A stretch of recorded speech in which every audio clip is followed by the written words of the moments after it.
찬송가 88장 우리 찬양하겠습니다.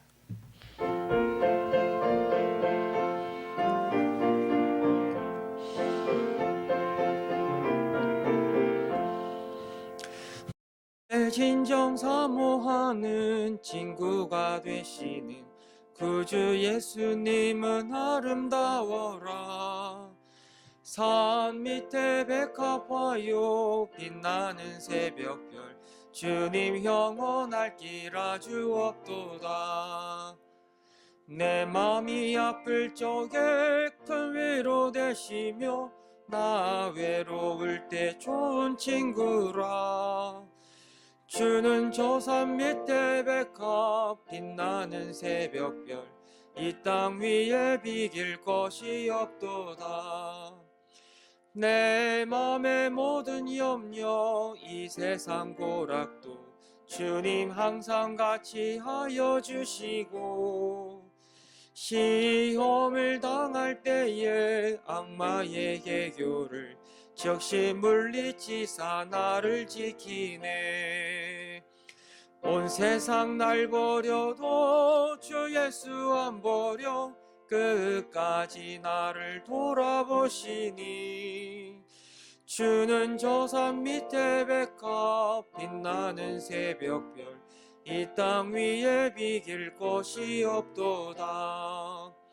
내 맘을 다하여서 주님을 따르면 길이 길이 나를 사랑하리니.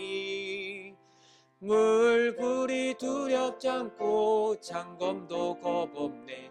주는 높은 산성 내 방패시라. 내 영혼 먹이시는 그 은혜 누리고 나 친히 주를 뵙기 원하네. 주는 저 산 밑에 백합 빛나는 새벽별 이 땅 위에 비길 것이 없도다. 아멘. 아멘. 오늘은 우리 수학능력시험 대입을 준비하는 우리 수험생들을 위해서 함께 기도하겠습니다.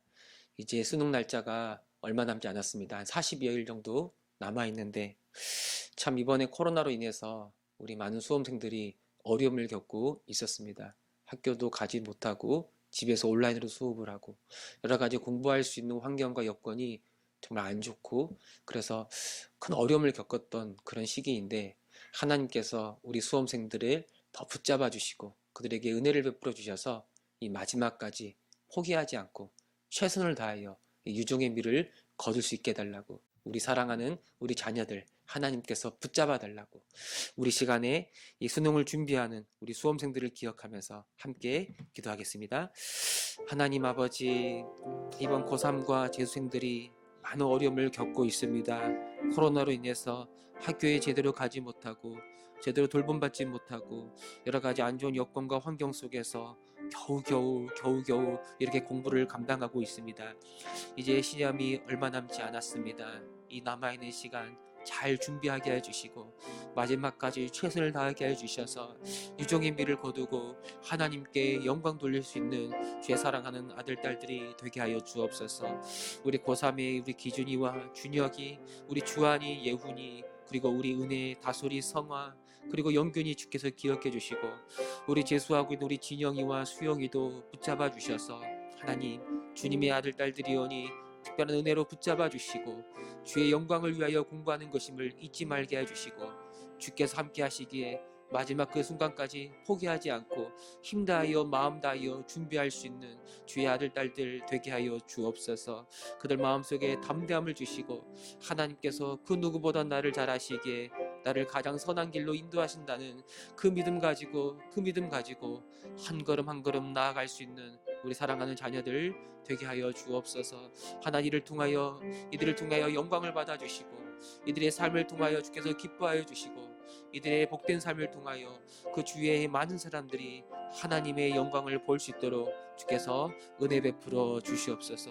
하나님, 여러 가지 힘들고 어려운 여건이지만 이 모든 삶을 통제하고 있음을 우리가 믿사오니 그 주님 앞에 겸손함으로 서게 하여 주시고 모든 걸 주님께 맡기며 믿음으로 나아가게 하여 주옵소서. 하나님 아버지, 이 코로나19로 인해서 우리 사랑하는 자녀들이 학교도 제대로 가지 못하고 여러 가지 배울 수 있는 여건과 환경이 어려움에 처해 있어서 공부에 집중하지 못했습니다. 그럼에도 하나님께서 오늘 여기까지 인도하여 주셨는데 우리 사랑하는 수험생들, 우리 고3, 우리 재수생들 주께서 그 마음과 생각을 붙잡아 주셔서 하나님이 함께 하시기에 포기하지 말게 해주시고 마지막 그 순간까지 최선 다하여 준비하여 결국 하나님께 영광 돌릴 수 있는 주의 사랑하는 아들, 딸들 되게 하여 주옵소서. 그들의 마음속에 담대함을 주시고 믿음을 주시고 결국에는 모든 일이 합력하여 선을 이루신다라는 이 말씀 붙잡고 믿음의 길 걸어가고 주님의 영광을 위하여 공부할 수 있는 주의 사랑하는 아들, 딸들 되게 하여 주옵소서. 함께 하심을 믿사옵고 우리 주 예수 그리스도의 이름으로 기도합니다. 아멘. 말씀 보겠습니다. 사무엘상 12장입니다.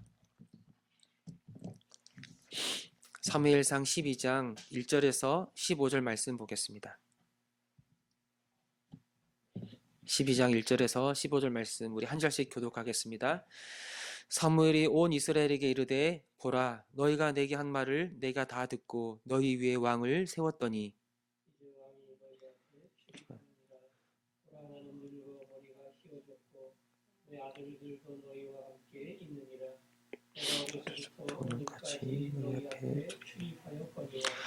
내가 여기 있나니 여호와 앞과 그의 기름 부음 받은 자 앞에서 내게 대하여 증언하라. 내가 누구의 소를 빼앗았느냐? 누구의 나귀를 빼앗았느냐? 누구를 속였느냐? 누구를 압제하였느냐? 내 눈을 흐리게 하는 뇌물을 누구의 손에서 받았느냐? 그리하였으면 내가 그것을 너희에게 갚으리라 하니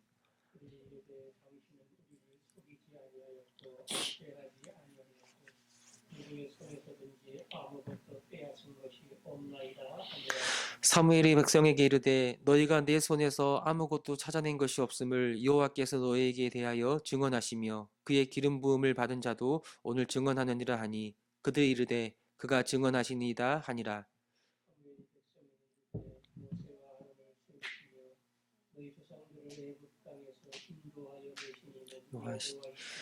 그런즉 가만히 서 있으라. 여호와께서 너희와 너희 조상들에게 행하신 모든 공의로운 일에 대하여 내가 여호와 앞에서 너희와 담론하리라.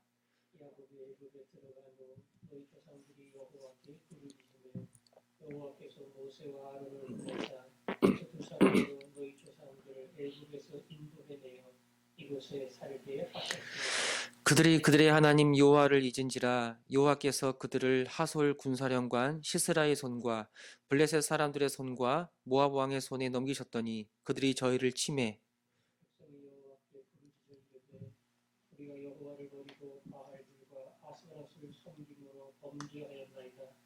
그러나 이제 우리를 원수들의 손에서 건져내소서. 그리하시면 우리가 주를 섬기겠나이다. 여호와께서 여룻바알과 베단과 입다와 나 사무엘을 보내사 너희를 너희 사방 원수의 손에서 건져내사 너희에게 안전하게 살게 하셨거늘 너희가 암몬 자손의 왕 나하스가 너희를 치러옴을 보고 너희 하나님 여호와께서는 너희의 왕이 되심에도 불구하고 너희가 내게 이르기를 아니라 우리를 다스릴 왕이 있어야 하겠다 하였도다. 이제 너희가 구한 왕, 너희가 택한 왕을 보라. 여호와께서 너희 위에 왕을 세우셨으니라. 너희가 만일 여호와를 경외하여 그를 섬기며 그의 목소리를 듣고 여호와의 명령을 거역하지 아니하며 또 너희와 너희를 다스리는 왕이 너희 하나님 여호와를 따르면 좋겠지만 같이 읽겠습니다. 너희가 만일 여호와의 목소리를 듣지 아니하고 여호와의 명령을 거역하면 여호와의 손이 너희와 저희를 치신 것 같이 너희를 치실 것이라. 아멘. 이 사울은 이 암몬 족속의 침공, 그 침공으로 위기에 처한 그 이스라엘 백성을 건집니다. 그들을 구원하죠. 그가 하나님 앞에 기름 부음 받은 이스라엘의 왕이라는 사실을 이제 온 이스라엘 백성들 앞에서 이 사건을 통해 증명해 준 거죠. 그리고 이제 공식적으로 이스라엘의 왕자, 그 통치 보좌에 오르면서 이제 이 사사 시대가 끝이 나고 이 왕정 시대가 새롭게 시작이 됩니다. 이 사무엘은 이 사사 시대의 마지막 사사였는데 이 사사 시대를 마무리하면서 이 자신의 통치권을 이 이스라엘 왕 사울에게 이양하고 이 마지막 당부의 말씀을 이스라엘 백성들에게 전하고 있는 거죠. 사무엘은 이렇게 이야기합니다. 내가 누구의 소를 빼앗았느냐? 3절에 보면 누구의 나귀를 빼앗았느냐? 누구를 속였느냐? 누구를 압제하였느냐? 내 눈을 호리게 하는 뇌물을 누구의 손에서 받았느냐? 이 사무엘은 백성들 앞에 출입하면서, 그러니까 백성들을 이끌어가는 지도자의 사명을 감당하면서 백성들을 압제하거나 속이거나 그들의 재물을 빼앗은 일이 없었다라고 분명히 고백하는 거예요. 공의롭고 정의롭게 그들을 다스렸다라고 말하고, 이 모든 일에 대해서 이스라엘 백성들도 그러하다라고 그렇게 화답하고 있습니다. 이 사무엘의 통치, 마지막 사사였던 사무엘의 통치는 어떤 통치였는가? 그는 하나님을 경외하는 사람이었고, 이 사무엘, 그 이름의 뜻처럼 하나님의 말씀에 귀를 기울이고 하나님의 뜻을 분별하고 그 뜻대로 순종했던 그런 사람이었어요. 그래서 이 사무엘의 통치, 그의 다스림을 보면 누구를 볼 수 있냐면 하나님이 어떤 분이신지를 보게 되는 거예요. 하나님은 사무엘에게 이스라엘을 통치할 수 있는 권세를 주셨고 그를 사사로 세우신 거예요. 하나님은 어떤 분이신가? 하나님은 그 택한 백성을 부당하게 압제하거나 그들을 속이거나 그들을 이용하는 분이 아니라는 거예요. 하나님이 이스라엘을 다스릴 때 왜 다스리시는가? 그들을 복되게 하기 위해서, 그들을 충만케 하기 위해서, 그들에게 이 샬롬을 주시기 위해서 그들을 다스리는 거예요. 그들을 공의와 정의의 길로 인도하시고 생명의 길로 인도하시고 충만한 삶으로 인도하신다는 거예요. 반대로 이 세상은 어떻습니까? 이 세상 왕은 어떠한가? 세상 왕은 그 백성들을 압제하고 그 백성들을 겁박하고 그들의 재물을 속여 빼앗지 않습니까? 자기 권세를 유지하기 위해서 수단과 방법을 가리지 않고 백성들을 자신들의 강한 권세로 억압하고 착취하여 괴롭히고 있지 않는가? 거기엔 공의와 정의를 찾아볼 수가 없는 거예요. 자기들 스스로가 법이 되어서 자기 하고 싶은 대로 그렇게 다스리고 있는 거예요. 그러나 하나님은 그런 왕이 아니에요. 하나님이 그들의 백성들, 하나님의 사람들을 다스릴 때 하나님께서 그들에게 원하신 계명은 결국 그들을 위한 거예요. 그들을 더 복된 삶, 더 충만한 삶, 의와 평강과 희락의 삶을 누리도록 하나님은 그들에게 법을 주셨고 계명을 주셨고 그 계명대로 그 법대로 그들을 다스리면서 그들을 아주 복된 삶으로 인도하셨던 거예요. 그러므로 이 하나님의 통치, 그 다스림, 너무 권위로 우리를 다스리고 우리는 억압하고, 아니, 그런 개념이 아니라 하나님의 다스림은 이스라엘 사람들에게 어떤 굴욕이나 수치가 될 수 없는 거예요. 그분의 통치는 아주 복된 다스림이기 때문에 아멘, 네, 그렇습니다, 그렇게 말하며 따라가는 것이 가장 지혜롭고 가장 현명하고 가장 나를 복되게 하는 생명의 길이라는 것을 알아야 하는 거예요. 특별히 6절부터 11절에서 하나님이 이스라엘 백성을 지난 역사 속에서 어떻게 다스렸었는지를 다시 한번 이야기하는 거예요. 한마디로 구원의 역사를 아주 짧게 서술하고 있는데, 여러 역사들을 언급하면서 여호와 하나님이 우리의 진정한 왕이다라는 것을 다시 한번 사무엘이 고백하고 있어요. 하나님은 애굽에 들어가 고통당하는 이스라엘 백성들의 그 탄식, 그 신음소리를 들으시고 그들에게 모세와 아론을 보내서 그들을 건지시죠. 그리고 그들을 가나안 땅, 약속의 땅으로 인도하시죠. 정말 말도 안 되는 일을 통해서 그들을 건지시고 이 가나안 땅을 정복하게 하시고 이 구원의 은혜를 베풀어 주시는 거예요. 그러나 어떻습니까?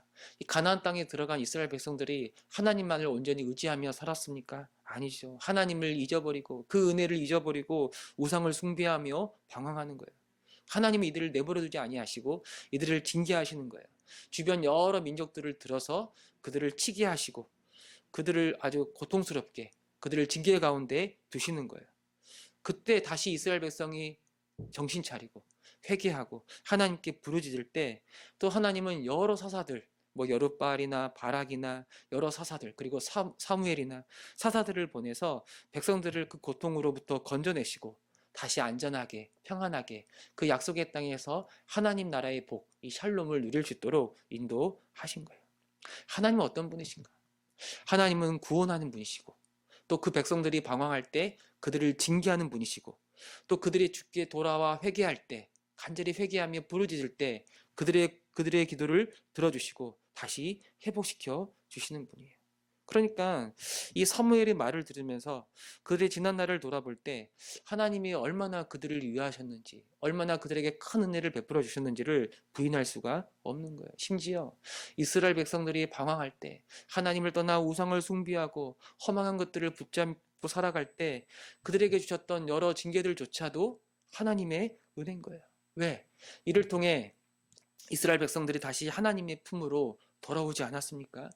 그냥 죄 가운데 있는 백성들을 그냥 내버려 두는 것 자체가 그게 저주고 그게 진노인데, 하나님은 그 저주와 진노를 거두시기 위해서 다시 그들에게 징계를 베풀고, 그 징계를 통해서 다시 이스라엘 백성들이 하나님께로, 주님께로 돌아오게 하시는 그런 회복의 은혜를 베풀어 주신 거예요. 여러분, 오늘 우리는 어떻습니까? 오늘 우리도 그렇지 않습니까? 우리가 이 말씀 앞에 우리의 지난 날을 돌아보면, 나는 오늘 어떻게 해서 여기까지 오게 되었는가? 원래 우리는 하나님을 알지도 못한 사람이었어요. 하나님의 자녀가 아닌 이 사단의 자녀로서 이 어둠에 속한 불신자였습니다. 그런데 누군가의 전도를 통해 교회를 다니고 예수 그리스도를 믿게 되고 주님을 사랑하게 되었습니다. 사실 우리 같은 사람들, 이 사단의 권세에 속했던 이 죄인이 하나님의 자녀가 되는 일은 불가능합니다. 일어날 수 없는 일입니다. 그럼에도 하나님은 예수 안에서 우리를 택하여 우리를 거룩하게 하시고 주님의 자녀로 삼아 주셨어요. 우리가 예수를 믿고 주님의 자녀가 되었음에도 불구하고 방황하고 헤맬 때도 있지 않았습니까? 하나님만을 의지하며 하나님만을 사랑하며 내가 주님을 위해서 살겠습니다 라고 결단하고 결심했음에도 불구하고 하나님이 아닌 다른 것을 의지하고 다른 것을 추구하고 허망하고 헛된 것들을 붙잡고 자랑하며 살아가다가 넘어질 때가 얼마나 많았습니까? 그럼에도 하나님은 우리를 포기하지 않았죠. 포기하지 않은 열정으로 우리를 바라보시고 우리를 기다리시고 우리를 오래 참으시고 때론 우리 삶에 깊이 관여하면서 인생의 모든 고비고비마다 우리와 함께 하시고 오늘 여기까지 인도하여 주신 것 아닙니까? 우리가 여러 가지 우리에게 베풀어 주셨던 주님의 은혜를 생각해 볼 수 있는데, 근데 그 무엇과도 비교할 수 없는 그 은혜, 그 놀라운 사건이 있지 않습니까? 바로 우리에게 예수 그리스도를 주신 것. 어떻게 나 같은 죄인을 위하여 그 독생자를 아낌없이 내어줄 수 있는가? 여러분, 이처럼 분명하고 확실한 하나님의 사랑의 증거가 어디에 있습니까? 그리고 이 은혜를 받아들이고 이 은혜를 믿을 수 있도록 우리의 마음도 열어주신 것 아닙니까? 참으로 놀라운 주님의 은혜가 아닐 수가 없는 거죠. 이제 사무엘은 이 하나님의 구원 역사를 서술한 뒤에 이스라엘 백성들에게 결단을 촉구합니다. 한마디로 말하면 12절부터 나오는데 13절, 14절, 15절. 여호와 하나님만을 의지하고 여호와 하나님만을 따르라. 사실 여러분, 이스라엘 백성들이 이 사무엘이나 하나님에게 인간 왕을 요구했을 때 그 인간 왕은 하나님이 기뻐하는 왕이 아니었어요.